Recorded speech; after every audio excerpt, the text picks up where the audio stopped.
Hey guys, Adam Oldfield here. Just wanted to share with you some of the things to think about with your business. I prepared a quick summary of why you want to prepare for COVID-20. We're already in the midst of COVID-19 and we're still trying to sort out what are the realities of what this is going to do or how it's going to impact our small business operations. So I've taken the time to kind of go through and say, okay, well, how do you prepare for this? And as we're transitioning to work from home, adjusting our business to work online, taking payments, selling products online, all of those kind of things. So here's sort of my quick take on a few things. When you're preparing to work from home, if you haven't done this already, or if you're in the middle of doing it, how do you prepare? I've been set up to work remote since 2015, and it's been a transition. It didn't happen overnight. It wasn't like as quick as it happens with COVID-19. Everyone's trying to adjust and plan and who does what and how does that work and what's the meetings in place. So I thought I'd share with you how we do it. First of all, day to day, every day we have a meeting at 8:30. I have a little sales huddle. It's about a 15 to 20 minute meeting. Quick highlight, what are we working on? Who's got what to do? Is everyone up to speed as to what needs to be done and how to get it done? Then we do a post meeting at the end of the day. It's a quick 10-minute, how did we do? Did we get through it? What do we need to move till tomorrow? Now, the systems we use to do this is SAAS, Software as a Service. So in my case, I've used G Suite, but I've incorporated as well Office 365. If you're a small business running independently, or if you have only a few staff, I really encourage you to consider doing this. It's very important that you have access to shared documents, shared spreadsheets, and it makes it so much easier when you're updating a document or an accounting document that you can do this in real time, share it with your collaborated partners and otherwise so they can do those changes quickly. Next is your accounting software. You're going to want to look at, there's many options out there, and I'm not about to say which one's better than the other. However, whatever software you go with, it's extremely critical for the purpose of, again, communicating your invoicing, sending them quickly, getting your purchase orders, getting your estimates prepared. I personally use QuickBooks Online. I find it extremely convenient. I've had it since the very infancy of it coming out. Next is your payments online. You're going to need to be able to have an ability to take payments. Please, if you're a small business and you don't do a lot of online purchases, Square will probably be okay. You're going to be running at about that 3 to 4% off every purchase, plus 30 cents off of every transaction. I'm not exactly sure, but I do know the percentages are high. If you think you're doing a lot of purchases, you're going to want to probably look at a merchant system, a Moneris, a Chase, a First Data. These are options available, and you can get rates between 1.15 to 2.25%. If you're looking for some options, feel free to reach out to me, direct message me, and I would be more than happy to assist you. If you've got a very simple startup, 1 to 4 products online, do a Shopify. Go with it because it's very easy, very convenient. They have everything built in. It's extremely simple. It's got a build ready as you go operation that you can just plug and play, so to speak. You don't have to be an expert or a web designer or hire FPM3 for that matter to do that kind of work. But keep in mind, if it does get bigger, you do need to grow.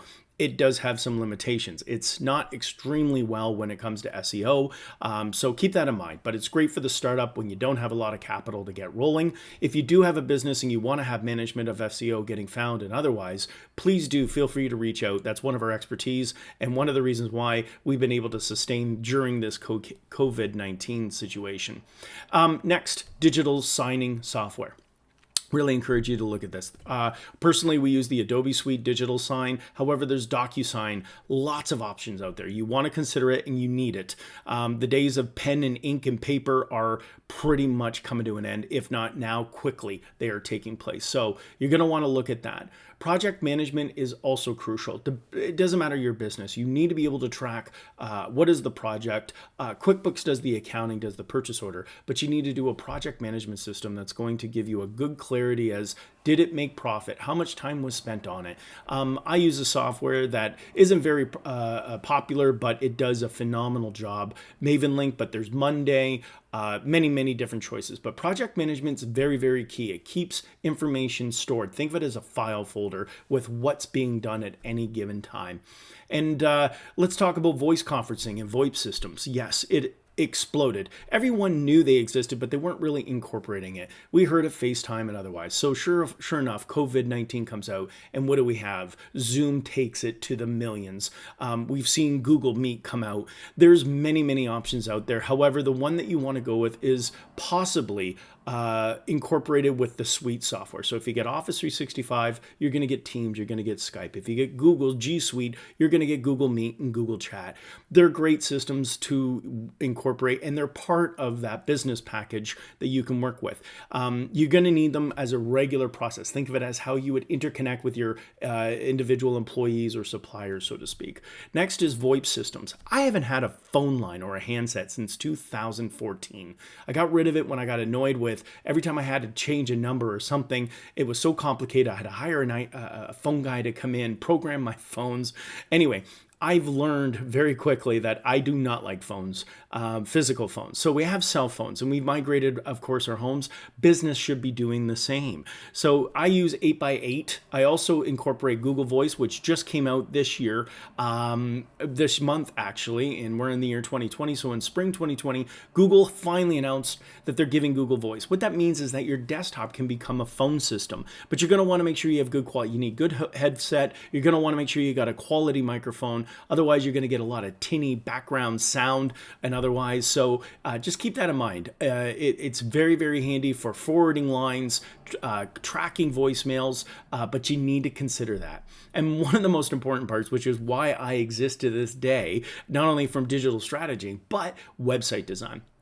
What's important about website design is you need to have two elements, front end and back end. For years, we've all focused on the front end. What does it say? What do we do? How do you buy it? Contact us. Well, now it's very important to get into, during COVID-19, the back end side. You got to start thinking of the portal. What is behind the portal? Well, for starters, I mentioned earlier, a merchant system. That would be critical for the purpose of processing payments. But think of it also, if you have more than one staff, the ability of having them to sign in.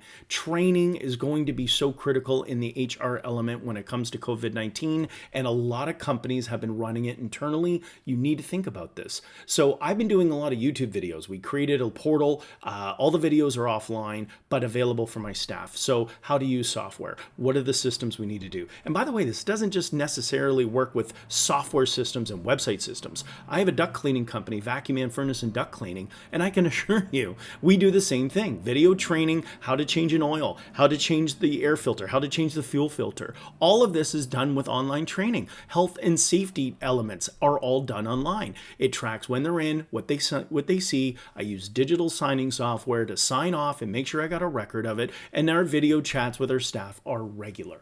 So with that said, keep that in mind. Your website should have a front end and a back end. Now let's talk about the vision of where we're moving for the future. And mobile friendly has been talked about since 2008. It was a trend to be started. It is official. Google is looking right now and transitioning mobile websites to be a priority, followed by desktops.